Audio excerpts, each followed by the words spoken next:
Hello, church family.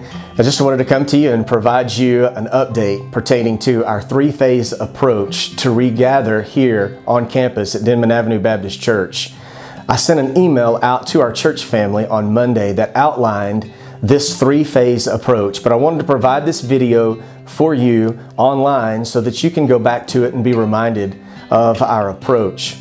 The first thing you need to know is that we have executed our phase one approach. Phase one will continue to live stream on YouTube as well as Facebook. In fact, we're going to do that indefinitely. But on May the 17th, we're going to provide two worship opportunities in person. We're going to provide an 8:30 service. At the 8:30 service, we are encouraging everyone who is over the age of 65 or who has immunocompromised situation or are at risk that you come to the 8:30 service. At 10:30, we're going to provide the same service, but at 10:30, we're going to encourage all of our families to come, really anyone to come at 10:30. And we're doing this to follow the governor's guidelines and recommendations pertaining to houses of worship. He has provided us the opportunity to regather as a church family, but we want to be especially careful as we regather. And so on May 17th, you'll have two worship opportunities, 8:30 and 10:30. But if you are over the age of 65 or you are at risk, please come to the 8:30 service. And then all of the others, we encourage you to come at 10:30. We'll have an overflow at the 10:30 worship service in the gym. Evening service is going to be online on May the 17th. Also, there will be no Sunday school classes on campus that day. There will be no library, no choir, no children's ministry or nursery. And we are going to, once again, adhere to the recommendations for churches established by Governor Abbott. That is all phase one. Phase two will be launched maybe June or July. It depends upon the recommendations of our leadership, and as we continue to assess the situation, we will eventually launch phase two. And in phase two, we will continue to live stream on Facebook and YouTube, the 10:30 service only. But in phase two, we're going to provide two worship service opportunities on campus, 8:30 and 10:30, only we're going to lift those restrictions, those encouragements. In other words, everyone can make a choice as to whether or not they want to come to the 8:30 or the 10:30. There'll be two services, the same service. No evening service on campus. It'll be online in phase two. Also, we're going to have a modified adult Sunday school classes on campus on Sunday. So right now, Brad is working out a schedule for our Sunday school classes to be able to gather on campus, but we're asking you to do that during the week, sometime off of our main schedule on Sunday or Wednesday. But in phase two, we are going to encourage our church family to come back to Sunday school, but it will be a modified schedule. Also, there will be no library, choir, children's Sunday school classes, or nursery during phase two. We will begin a modified student ministry and children's ministry in phase two, and we will continue to practice the recommendations of our leadership. Now, phase three will be launched sometime down the road. Hopefully, it will be when school starts. We are still assessing the situation. Phase three will continue to live stream on Facebook and YouTube, but at phase three, we'll go back to our 10:30 corporate gathering, one service. We'll have all of our Sunday school classes. They will resume at 9:15 on campus. Our evening service in phase three will be in person on Sunday evenings.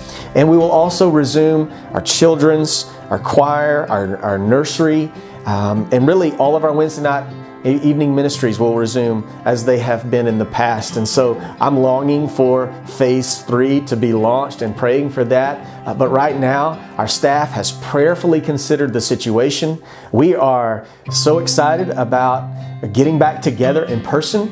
And so after much time of prayer and spending time together discussing various components pertaining to our building and the governor's recommendations, we feel like our best approach is this three-phase approach. And so we've executed phase one, and May 17th is going to be the first opportunity for you to choose to come and worship in person.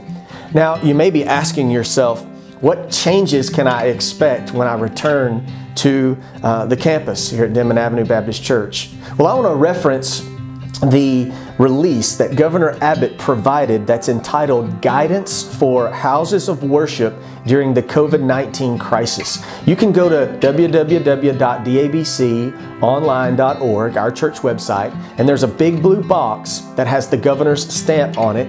If you click on that, it will send you to this press release. It is filled with a lot of helpful information to churches as we deal with this COVID-19 pandemic, and we're going to follow some of those recommendations. For instance, when you come to church, if you come to church on May the 17th here on campus, you're going to notice that we're asking that you continue to practice social distancing measures. We're going to continue to refuse from shaking hands or giving one another hugs, and we're going to establish the socially acceptable greetings, which are nods and waves. And so we're going to ask that you continue to social distance. Also, as you walk into the facility, you're going to see that there are hand sanitizer stations made available, tables set up that have bottles of hand sanitizer on them. Please use them before you come into the auditorium and use them when you leave. On those tables, you'll also see that we're providing some masks. Now, you're welcome to wear a mask, but you need to know that it's not a requirement to wear a mask. We will have a few that we are willing to distribute. But if you choose to wear a mask, please, we ask that you bring your own mask if you have one, so that we can provide masks for those who may not have one. We have a limited supply, but we want you to know they will be available. Also want you to know that when you enter the auditorium, you're going to see some very obvious changes. For instance, there will be no bulletins handed out. We're going to not do that for a little while, so you won't be receiving a bulletin. You'll also notice that your seat might be taken. Your pew might be taken. We are going to designate certain pews to remain vacant. In other words, we're asking those who attend to sit in every other pew, keeping a pew in front of you open and a pew behind you open for social distancing measures. As well as, if you sit on a pew, please sit as a family unit and then leave 6 feet in between you, your family, and the other individuals on the pew. We're doing all of that so that we can adhere to social distancing measures. You're also going to see some changes to some traditions that we have practiced in the past. There will be no offering plate passed. We have hung boxes at the back of the auditorium, and those are lock boxes, and you can place your offering in those boxes when you come into the auditorium or when you leave. We'll be taking that collection up at the end of each service. There will also be no meet and greet during the service. We'll not be having everyone stand to their feet and welcome one another physically by handshakes and whatnot. We're not going to have that meet and greet time. And then on Sundays, when we have the Lord's Supper, which we have one coming up soon, on those Sundays, we're going to provide pre-packaged elements that you can pick up on a table in the foyer before you come into the auditorium. So stay tuned to more announcements about that. When we have the Lord's Supper, that's going to change. I also want to assure you that we are doing everything possible to clean our facilities well prior to your arrival on May 17th. I also want to assure you that in between services, in between the 8:30 and the 10:30 service, we have a team of people who will be cleaning our auditorium so that it will be prepared and be disinfected prior to the next group that will be coming in. There are a lot of things that can be said about this plan. I know that some have asked me about camps and vacation Bible schools and mission trips, and unfortunately Vacation Bible School has been canceled, and we're praying about when or if we're going to be able to reschedule that. Our camps for the summer, both kids and student ministries, have been canceled for the summer, and all of our mission trips have been canceled for this summer. And as I say that, it is heartbreaking to me, because God called us to be a people who go. And I want to encourage you this morning that even though things have changed around us as a result of COVID-19, God is still faithful, And He still has upon you and me the call and the privilege to go out into the world and reach people for Christ. In the last couple of weeks, I've been marinating on a passage of Scripture in the Word of God that has been speaking to my heart. It's found in John chapter 13. It's the story of Jesus washing His disciples' feet. And something that stands out in that story that I think applies to our situation is Jesus' instructions in John chapter 13, verses 14, 15, and 17. If you remember, Jesus washed the disciples' feet and Peter really had a problem with it. Jesus brings all of that episode into an application when He says this, "If I then, your Lord and teacher, have washed your feet, you also ought to wash one another's feet." He says, "For I have given you an example that you also should do just as I have done to you." He says, "If you know these things, blessed are you if you do them." I believe that we will be blessed if we place others as more important than ourselves. There are so many opinions, so many theories, so many messages that are being shared today about why COVID-19 is taking place, what this means to the world, to the church, where are we going from here? And here's one thing that I know to be true.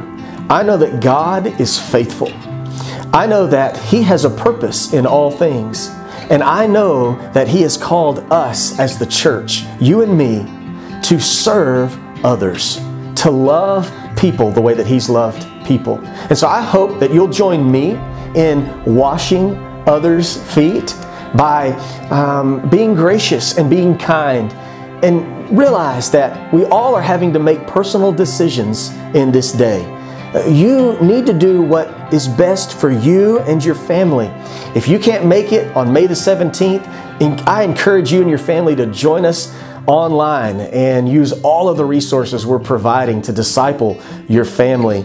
But if you are here, then I want to encourage you to be a team player and to serve others and adhere to the recommendations that we are providing as we worship the Lord in spirit and in truth. Let me just remind you, after Jesus washed the disciples' feet, He encourages the disciples. In John chapter 14, this is what He says. He says, "Do not let your heart be troubled. You believe in God, believe also in me." He says, "In my Father's house there are many mansions. If it were not so, I would have told you." He says, "I go to prepare a place for you. And if I go to prepare a place for you, I will come again so that where I am, you may be also." Thomas said, "We don't know where you're going. How do we know the way?" And Jesus said these words to His disciples. He said, "I am the way, the truth, and the life. No man comes to the Father except through me." Jesus assured His disciples that He would not leave them forsaken. He would walk with them. He would be their way. He would be the truth, and He would be the life. And I pray that you'll join me in clinging to Him as we embrace difficult days, but we do so without fear, because we know the way, and we know the truth, and we know the life. Thank you for your time today. I want to encourage you in the faith. I want you to know that I'm praying for you, and I can't wait to see you again soon, and I pray blessings on you and your family.